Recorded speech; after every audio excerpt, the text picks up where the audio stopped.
প্রত্যেক সেক্টরে নারীদের পদে পদে সমস্যা ফেস করতে হয়। That is the reality unfortunately.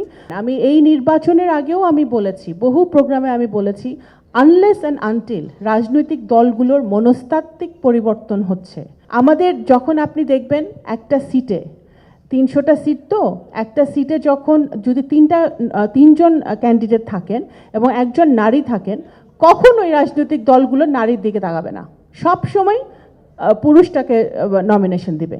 মেয়েদের যুদ্ধটা আমার মনে হয় যে মোরাললেস জন্মের পর থেকে শুরু হয়ে যায়। জন্মের পর থেকে যুদ্ধ শুরু হয়ে যায়। পরিবারে যুদ্ধ, এক ধরনের একটা যুদ্ধ করতে হয়, ফ্যামিলিতে যুদ্ধ করতে হয়। যখন আপনি যে কোনো অকুপেশনেই যান না কেন, যে কোনো প্রফেশনে যান না কেন, কর্পোরেট লেভেল, আপনি এডুকেশন সেক্টর, আপনি যদি একজন শিক্ষক হন, আপনি যদি একজন ডাক্তার হন, আপনি যদি একজন আইনজীবী হন, আপনি যদি একজন রাজনীতিবিদ হন, প্রত্যেক সেক্টরে নারীদের পদে পদে সমস্যা ফেস করতে হয়। That is the reality unfortunately. বাংলাদেশের কনটেক্সটে দ্যাট ইজ দ্য রিয়ালিটি। এখন হাউ টু ওভারকাম দ্যাট? আমি অবশ্যই লেগেসি পলিটিক্স বাংলাদেশে কেন, সারা পৃথিবীতেই আছে। That is not a problem. Legacy politics থেকে মানুষ আসবে, যারা যোগ্য তারা টিকে থাকবে, যারা যোগ্য না তারা ঝরে যাবে। এরকমও অনেক প্রমাণ আছে যে যারা যোগ্যতা দেখাতে পারেনি, যারা কাজ করতে পারেনি, তারা ঝরে গেছে। বাট যারা সাস্টেইন করতে পেরেছে, আমি তো সবসময় একটা কথা বলি যে আমি যেহেতু একজন পলিটিক্যাল ওয়ার্কার, আমি একজন রাজনৈতিক কর্মী, আমি তৃণমূল থেকে রাজনীতিটা করছি, এখনও আমি তৃণমূলের রাজনীতি করি, ঠিক আছে? এখন আমি যেটা দেখেছি যে মেয়েদের কে টিকে থাকতে হলে না, বিশেষ করে রাজনীতিতে, আপনার তৃণমূলকে ক্ষমতায়ন করতে হবে। তৃণমূলে যারা নারীরা আছে তাদেরকে ক্ষমতায়ন করতে হবে। That is the first priority. আমাদের দেশের হিস্ট্রি বলে, আমাদের দেশে নারী প্রধানমন্ত্রী দেশনেত্রী বেগম খালেদা জিয়া ছিলেন, শেখ হাসিনা ছিল, অনেক দিন ছিলেন। তারপরেও কিন্তু উইমেন এম্পাওয়ারমেন্ট যাকে বলে সেটা বস্তুত অর্থে কিন্তু আমরা পাই নাই, বিকজ রুট লেভেল থেকে নারীর ক্ষমতায়ন হয় না। আপনি দেখবেন প্রথম থেকেই ইউনিয়ন লেভেলে, আপনারা জানেন প্রত্যেক ইউনিয়নে একজন নারী ভাইস চেয়ারম্যান নির্বাচিত থাকে। এটা খুবই ভালো পদ্ধতি। আবার ইউনিয়ন, আপনি হিসাব করে দেখেন আমাদের দেশে কতগুলো ইউনিয়ন চেয়ারম্যান হিসেবে নারীকে মনোনয়ন দেয় রাজনৈতিক দলগুলো, খুব একটা পাবেন না, মানে অলমোস্ট জিরো। আচ্ছা, including my own party BNP. আমি উপজেলা আসেন, এখন উপজেলা নির্বাচনে আমাদের এতগুলো উপজেলা বাংলাদেশে, আপনি যদি নতুন সোফা সোয়ান গ্রুপের একটি পণ্য, 30%ও আমরা যদি, বা 20%ও যদি আমরা নারীদেরকে উপজেলা তে আমরা নমিনেশন দিতাম, তাহলে এতদিনে আমাদের অনেক বেশি উইমেন লিডারশিপ তৈরি হতো এবং ওনারাই কিন্তু আস্তে আস্তে আপনার পার্লামেন্ট ইলেকশনের জন্য তারা তৈরি হতো। এই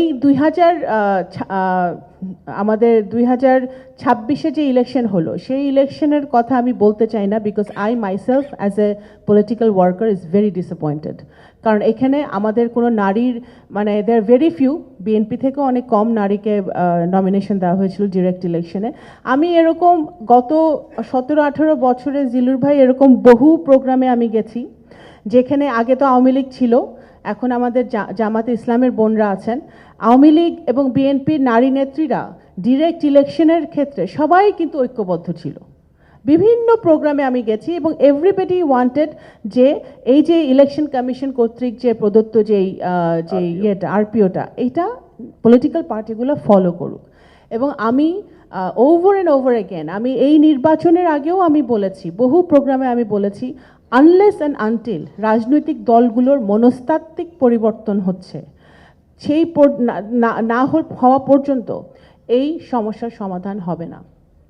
আমাদের পলিটিক্যাল পার্টিগুলোর কনসিয়াসলি বুঝতে হবে যে আপনার যেখানে, বিশেষ করে বাংলাদেশে যেখানে আমাদের অর্ধেক পপুলেশন নারী, সেখানে বাংলাদেশের কোনো উন্নয়ন, when you talk about development, no development is possible without when you leave behind this 50%, কোনো ডেভেলপমেন্ট সম্ভব না।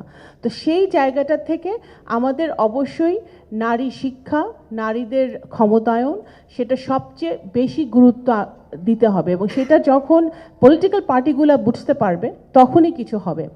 আমাদের যখন আপনি দেখবেন একটা সিটে 300টা সিট, তো একটা সিটে যখন যদি তিনজন ক্যান্ডিডেট থাকেন এবং একজন নারী থাকেন, কখনোই রাজনৈতিক দলগুলো নারীর দিকে তাকাবে না, সব সময় পুরুষটাকে নমিনেশন দিবে। এবং এই যে মনস্তাত্ত্বিক যে সমস্যাগুলো, এই সমস্যাগুলো যতদিন আমরা চেঞ্জ না করতে পারবো, রাইটলি সেড, এখানে এই যে ও বলেছে অনেকদিন পরে তোমার সাথে দেখা হলো, ও রাইটলি বলেছে যে আমাদের স্ট্যান্ডিং কমিটিতে একজন নারী, আমাদের ভাইস চেয়ারম্যান কয়জন আছে, আমাদের অর্গানাইজিং অনেক দিন পরে দেশনেত্রী বেগম খালেদা জিয়া লাস্ট কাউন্সিলে ওনাকে আমি মানে অত্যন্ত মানে শ্রদ্ধার সাথে আজকে স্মরণ করতে চাই যে আমাদের 2জন অর্গানাইজিং সেক্রেটারি উনি করেছিলেন লাস্ট কাউন্সিলে, এবং উনি লাস্ট কাউন্সিলে চেষ্টা করেছেন যে আরও অনেক বেশি আমাদের এক্সিকিউটিভ কমিটিতে নারীদেরকে স্থান দেওয়ার। কিন্তু আমার ব্যক্তিগত মতামত হচ্ছে যতক্ষণ না পর্যন্ত আমাদের জেলা কমিটি, আমাদের উপজেলা কমিটি, আমাদের ইউনিয়ন কমিটিগুলোকে বাধ্য করা হবে যে 30-35% নারী যদি না থাকে সেই কমিটি পাস হবে না, সেই জায়গাটা যখন আমরা রাজনৈতিক দলগুলো যখন বাধ্য করবে তখনই কিন্তু আপনার রুট লেভেল থেকে উইমেন লিডারশিপ গ্রো করবে। তার আগে এটা খুবই সমস্যা। বাংলাদেশ জাতীয়তাবাদী দলের সরকার চেষ্টা করছে, BNP has always been women friendly party, তারা চেষ্টা করছে যে নারীদের ক্ষমতায়নকে আরও কীভাবে বৃদ্ধি করা যায়। আমাদের যে রিসেন্টলি বাজেট দেওয়া হয়েছে, সেই বাজেটেও সরকারের এইবারের বাজেটেও কিন্তু আমি বলবো যে একটা নারী বান্ধব বাজেট হয়েছে। নারীদের জন্য, নারী শিক্ষার জন্য অনেক উদ্যোগ নেওয়া হয়েছে। দেশনেত্রী বেগম খালেদা জিয়ার রেভলিউশনারি সিদ্ধান্ত ছিল নারী শিক্ষা অগ্রগতির জন্য ওনার যেই ডিসিশনগুলো, সেগুলো তো আমরা সকলে জানি। সেটাকে আরও এক ধাপ আগিয়ে নিয়েছেন বর্তমানে মাননীয় প্রধানমন্ত্রী, যে এখন একেবারে আপনার গ্র্যাজুয়েশন পর্যন্ত নারীদের শিক্ষা উনি ফ্রি করার ব্যবস্থা করছেন। নারীদেরকে, আমাদের ছোট ছোট বাচ্চাদেরকে আরও শিক্ষা প্রাইমারি স্কুলে আনার জন্য আপনার স্কুল ইউনিফর্ম, স্কুল ব্যাগ, জুতা, এগুলো কিন্তু এই জিনিসগুলো কিন্তু সরকার শুরু করছে। সরকার চাচ্ছে যে যত বেশি, যেটা একটু আগে বক্তারা বললেন, যত বেশি নারীরা শিক্ষিত হবে, যত বেশি মেয়েরা শিক্ষিত হবে, তত বেশি তাদের ইন্ডিপেন্ডেন্স হবে এবং তত বেশি তাদের ডিসিশন নেওয়ার ক্ষমতাটা তৈরি হবে।